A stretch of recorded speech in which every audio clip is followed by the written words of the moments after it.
This is NHK World Documentary Service, your window into the history, culture, and politics of Japan. Today, we feature the contribution of Japanese software developers to what's known worldwide as a famous American video game, NBA Jam. When I was first introduced to the design for the project, I didn't want to get involved. We still had copies of older basketball games around the office, like the original Intellivision basketball. I felt that all the technical problems had already been solved. Moreover, the basic design for the game as it was presented to me, it seemed like a step in the wrong direction. Years earlier, Sega had made a chibi game called Basketball Nightmare. In it, the camera zoomed in to give you a dynamic view of the player as he made a basket. NBA Jam just seemed in every way like a step in the wrong direction. But then, the director of the project took me aside and explained to me the psychology of the game, that this was, in its way, a protest against the American tradition of Puritanism. When I was first assigned to the project, I fundamentally didn't understand why there were only 2 players on each side, and to be honest, I suppose, I still don't. How were we supposed to compete when every other game on the market gave you the whole team, 5 players on each side? They sent someone over from marketing to explain the psychological, sexual theory behind it. I never quite could wrap my head around it. Although few fans of the series realize it now, NBA Jam was originally the brainchild of a group of psychology professors from a liberal arts college in rural New York State. Their objective, ultimately, was not to simulate the sport of basketball, but to challenge the social norms surrounding monogamy and the nuclear family. This was 1993, when even in San Francisco, simpler forms of entertainment like the soapbox derby were far more popular than polyamory, a term that remained largely confined to academic departments of psychology and gender studies. In the beginning, we thought our biggest problem was going to be that the Japanese creative team was unfamiliar with the predominantly American sport of basketball.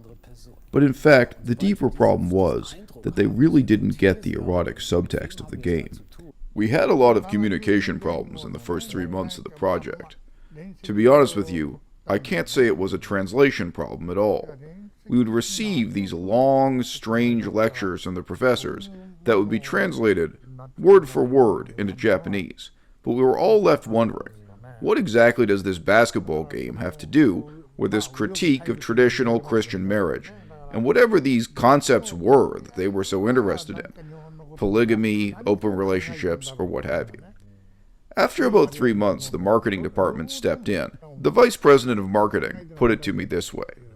Imagine 2 businessmen here in Tokyo.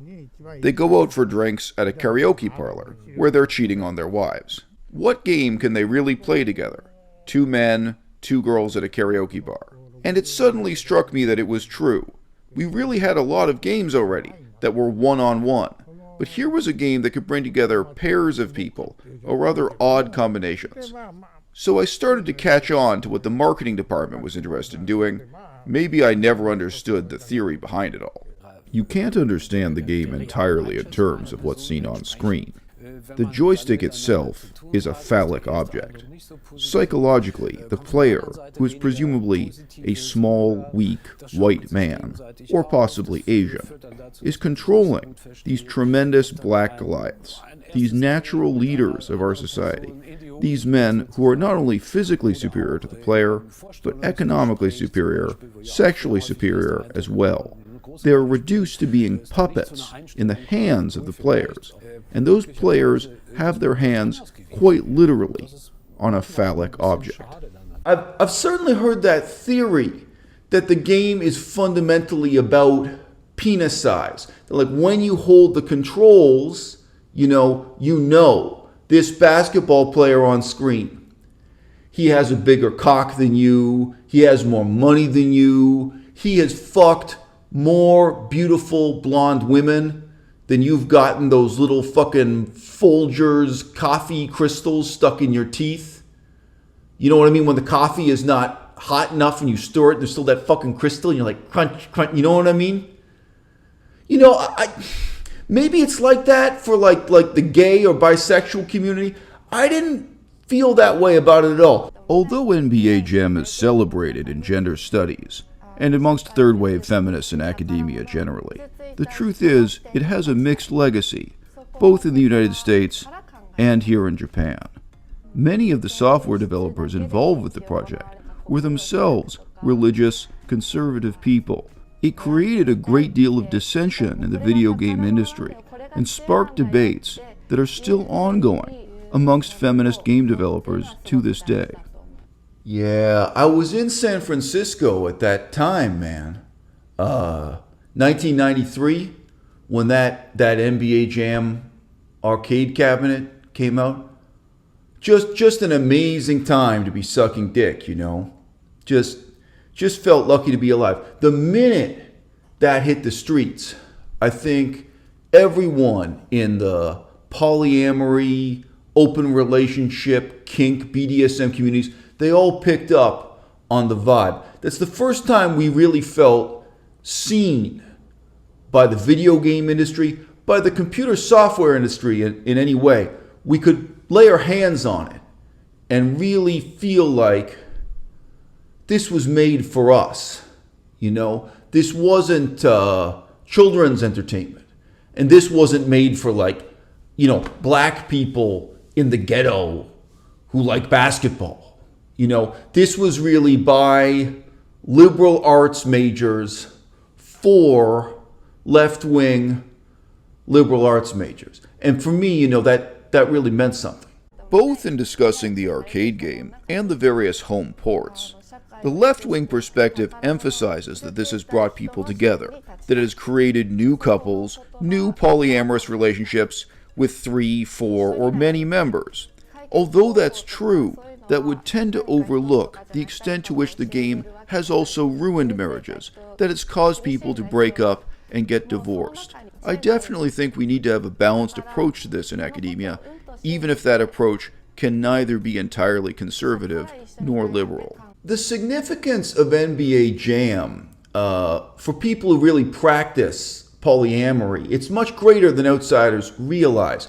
People tend to imagine that polyamory as a process is isolated single individuals meeting each other 2, 3, 4 at a time just to hook up. What you realize once you start living the lifestyle is that it primarily consists of married men or men who are in committed relationships that are just as serious as marriage, trying to steal other men's wives, other men's boyfriends, trying to communicate to them. Look, bitch, if I may. Look, bitch, you would be better off with me as my secondary partner than staying with him as his primary partner.